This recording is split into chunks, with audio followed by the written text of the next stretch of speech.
Hello again, everyone, and welcome back to Reddit Aliens. I'm John, and as always, thank you so much for being here. Good topic? Let's do it. What's the creepiest thing you've ever seen, but no one would believe you? Please remember to like, share, and subscribe. As a kid, I had a poster of Bert and Ernie. I'm born in 1982, so it was way before the internet made evil Bert a thing. It happened when I was approximately 6 years old. One evening, when I couldn't sleep, I was looking around in my room and saw the poster. Something was off, and it caught my attention. I just had to keep on staring while my heart froze. They stared back at me, evil eyes looking at me like, "We're going to get you," combined with an evil laugh. I couldn't move or stop staring, and it looked like they came even closer. I can't remember how it ended. Just that I somehow had fallen asleep, and I woke up the next morning. I ran downstairs to my mom immediately, asking to remove the poster. Later that week, I heard my little brother, he was 2, get it from his room, and he didn't complain at that time. When we were both teens, he opened up about his experiences with that poster, and it gave me chills. He had exactly the same, so we burned it. Not really something I saw, but when I was around 17, I got home to school, and like always, I went to the bathroom to wash my hands and eat. As I closed the door and turned myself toward the sink, something punches my door 3 times, like they wanted to break the door down. My mom is always one for jokes, so I just open the door, go to the kitchen, and tell her she almost broke the door with that. But she thought I was joking, and had no idea what I was talking about, and looked dead serious. I still don't know what or who tried to destroy my door that day. Needless to say, I have no pets and no one else was home that day. About 2 years ago, my son was 4.5, and he created an imaginary friend named Blossy. He was a purple cube and drove an invisible rainbow car. He was 4 years old and had a sister. Blossy was invented when I was pregnant with our daughter. Our daughter was born, and Blossy continued to be around. 6 months later, my son turned 5 and had a big party. All our friends, family, etc. were there. 3 days after his birthday, I remember because it was my birthday, we were putting him to bed, and he suddenly became very upset, inconsolable.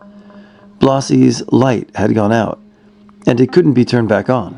Nothing we said to him could convince him that Blossy was okay. I assumed he was overly tired. Maybe it was his way of getting rid of his imaginary friend. I didn't know for sure, but he finally fell asleep after a long time of being upset. 2 days later, we found my father-in-law's body in the shower. Aortic dissection.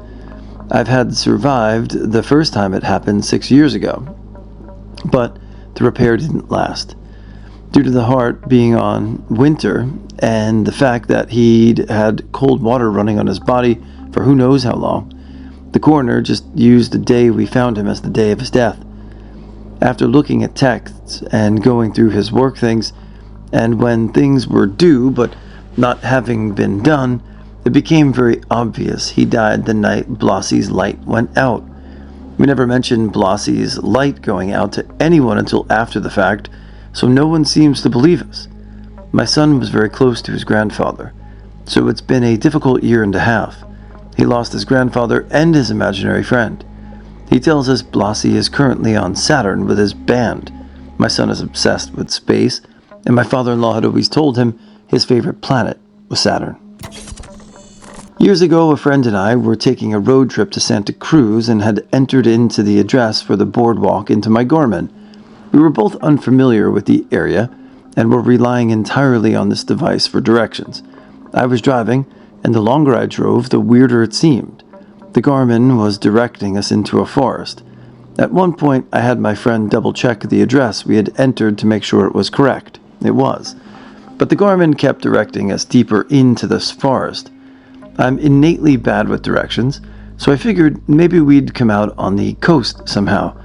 We went on about 30 minutes when the Garmin directed us down a winding 1-lane road that was headed for the bottom of a valley. We couldn't see the valley floor because the trees were so dense around us, and this road went on forever with crazy switchbacks. By that point, I was certain we were going in the wrong direction, and I was just waiting for a safe spot to turn around but there was nowhere to do it. After driving down this creepy dark road for what felt like an eternity and growing increasingly freaked out that my Garmin was taking us to some middle-of-nowhere location, we finally reached the valley floor, and it was eerie as F. It was some type of abandoned mining site with huge rusted equipment and trash blowing along the ground in the breeze. My friend and I just looked at each other confused because the Garmin was telling us we had reached our destination. The place gave off a really bad vibe. I didn't want to be there for a second, and neither did my friend. As I was turning the car around to head back up the way we came, we saw a man come out of one of the abandoned buildings looking like a character out of Deliverance. He had something that looked like a pipe in his hand, and he just stood there staring intensely at our car as I booked it the F out of there. The drive back was tense until we got out of that effing forest. We eventually made it to the boardwalk and met up with our friends who lived in the area, but they had no idea what road we were talking about and thought we were exaggerating about how creepy the whole thing was. I got rid of that Garmin after that trip.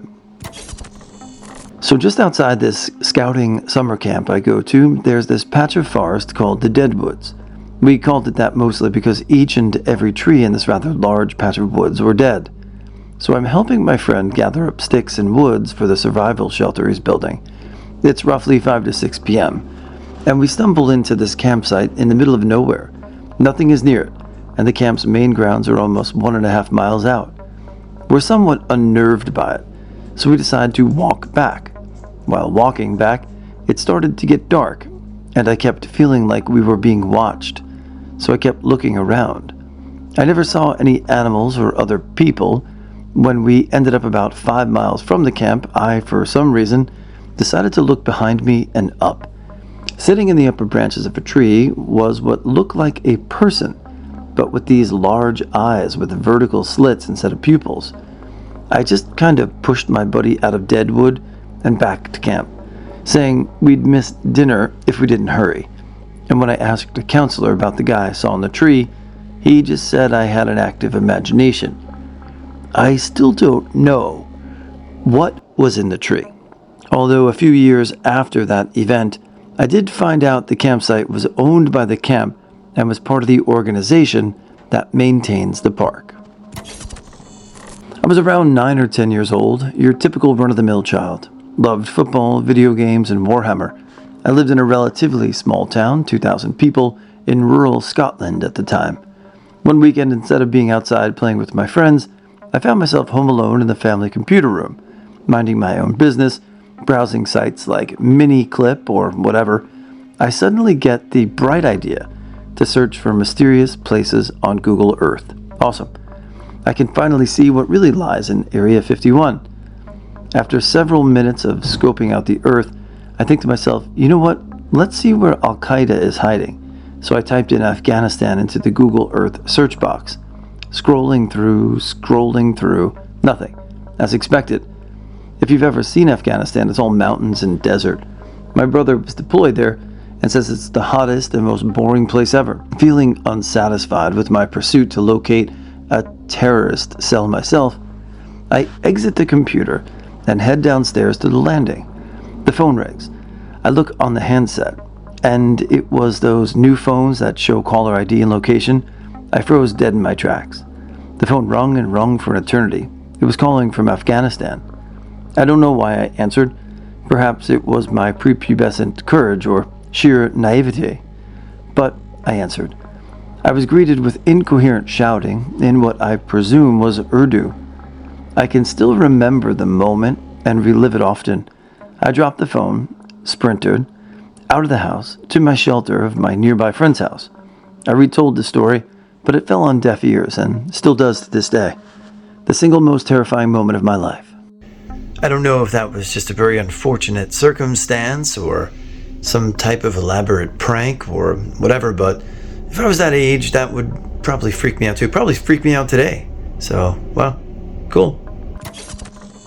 When I was in high school, my family lived in a suburb or village a few kilometers outside of the capital.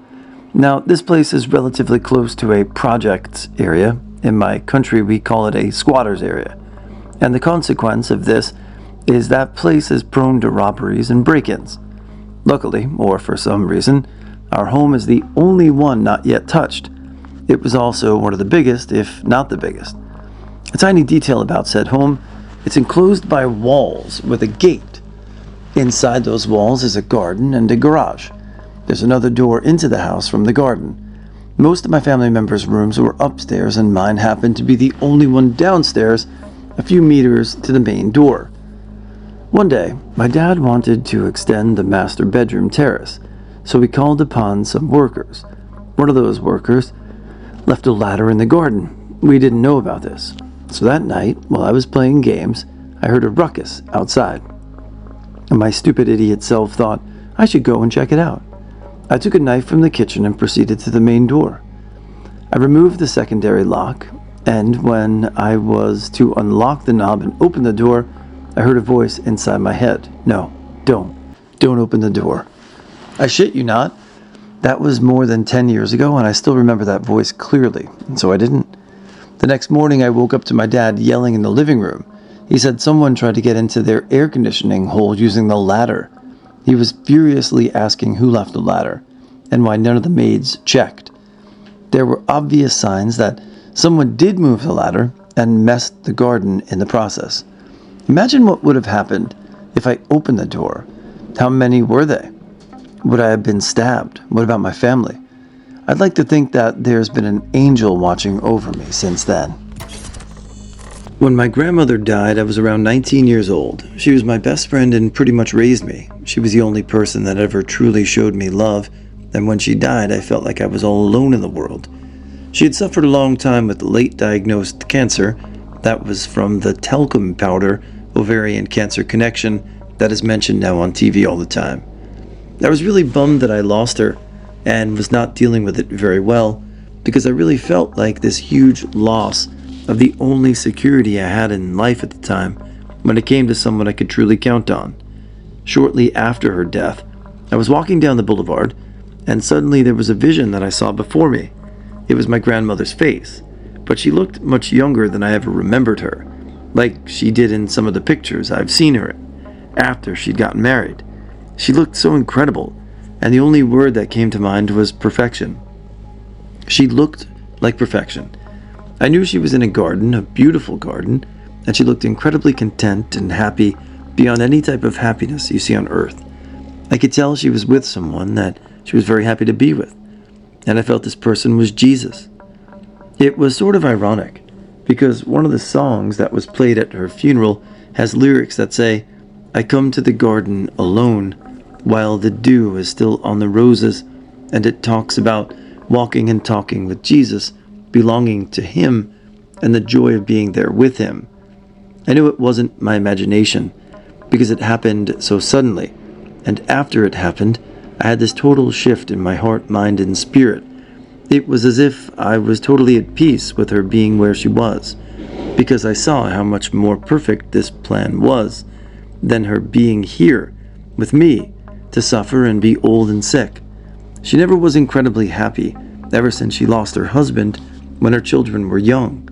She lived her life as a widow, had diabetes all her life, and never had much but a simple life. After that, I felt like there was no way I could regret her all the happiness that she had now. I felt stronger, as if I could go on and not worry anymore about anything. I knew that I was going to be okay, and I could make it without my grandmother here anymore. It was as if I was given a little bit of grace by seeing what I was allowed to see, in order to help me comprehend everything the way I should and get a better mindset for myself going forward. A friend of mine who's an ICU nurse was going home on the tube at the end of her shift. Late night, but the tube was still running, so around 11 p.m. onwards, I think on a weekday. She got on the tube, and at the next stop, a group of guys got on with a couple of girls and helped them sit down in the carriage across from her. Their body movements would suggest that they were very drunk or drugged up. She kept her head down. She was tired after a long shift. She looked up briefly after feeling someone looking at her. One of the girls sitting opposite was just staring at her, not blinking. It didn't seem right. She realized whilst sitting there that the girl didn't appear to be breathing, and her skin tone had turned grayish. She was wearing heavy makeup, which initially disguised this. My friend was convinced that the girl was dead. as was the other girl she was with. The guy seemed very quiet and protective over them. She noped out of the situation and got off at the next station and told the station staff. Not sure what happened after that, but he's convinced both of those girls had been killed and the guys were moving them somewhere. This is from a lady who deals with dead people fairly regularly in hospitals, so she knows a dead person when she sees one. This will probably get lost in the comments, but something actually happened to me a few months ago. I got home from work, and my tire was leaking air from somewhere. So at 2 a.m. I go outside to try and patch up the leak with some hair gel since I worked the next evening and didn't want to wake up to a completely flat tire. As I'm working on the tire, it starts raining. And as it starts raining, I hear a lady crying off to the left of me. Not a hysterical crying, but a soft, sad weeping, if that makes sense. I get shivers and think to myself, okay, just keep your head down. I look around but don't see anyone or anything, so I chalk it up to the neighbors watching TV. The sound seems to be getting stronger and closer as I work, but I keep my head down until I hear the same voice call out, "Can you help me?" I look to the side, and there's a lady in black or gray dress with baggy black coat over, walking toward me. Being raised in a Hispanic household, I was terrified of encountering a crying woman in the dark streets past midnight. I thought about bolting to the house, but deciding if it was a ghost, it'd still get me, so I might as well try to keep some of my pride. She asked me to call someone for her, and after 2 separate numbers failed to go through, she thanked me and walked off into a pitch-black alleyway across the street, and it stopped raining. I showered with the curtains open that night. I was once out turkey hunting along the Mississippi when I stepped up onto this hill. My intention was to get a better look at my surroundings. As I was surveying the woods, the ground gave out, and I found myself sliding into the hill. Luckily, it was pretty shallow, maybe 3 feet or so. I squirmed out in a blind panic. Once I got my bearings and got a good look into the hole, I realized it was part of a man-made chamber in the hill. What remained of a timber roof had collapsed underneath my feet. I couldn't see any artifacts or bones, but I can say with confidence it was a burial mound. They're pretty common along the river and usually easy to spot. I try to avoid them out of respect for the dead. They're also usually made of layers of clay and limestone. This one, for some reason, wasn't, which is how I found myself in someone's grave. I was pretty freaked out. I'm not a superstitious person, but I'd be lying if I said I didn't expect something bad to come my way.